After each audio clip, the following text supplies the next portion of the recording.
ठरलं तर मग या सिरियलमध्ये काय घडले आपण ते बघणार आहोत। ते पोलीस सांगतात की आधीचे रिपोर्ट खोटे होते, हे रिपोर्ट खरे आहेत।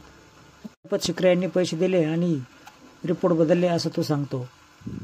दामिनी क्रॉस चेकिंग करण्यासाठी पोलिसाला प्रश्न विचारते की तुम्हाला आजच साक्षात्कार कसा काय झाला।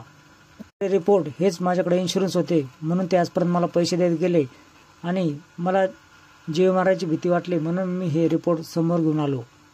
पुढे बोलतो की माफीचा साक्षीदार म्हणून सरंजामे पोलिसांना धरावं।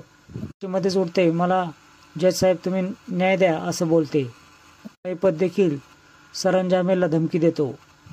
जज साहेब महिपतला खाली बसवतात आणि अर्जुनला साक्षीनेच खून केला हे साबित करण्यासाठी 1 दिवस देतात।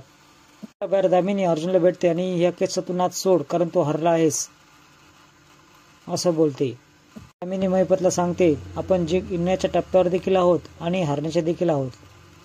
सर्वांनाच रात्री झोप लागत नसते। जज साहेबांनी जे सांगितलं, जे सुनावलं ते ऐकू येत असतं। पूर्ण आजीला तन्वी बाहेर फिरायला घेऊन जाण्यासाठी झालेली असते। त्याच वेळेस तिच्या ओढणीवर पाय पूर्णाची पडताना पूर्णाची पडायला लागते। त्याच वेळेस विमल तिला पकडते। ही सर्व घटना सायली बघते।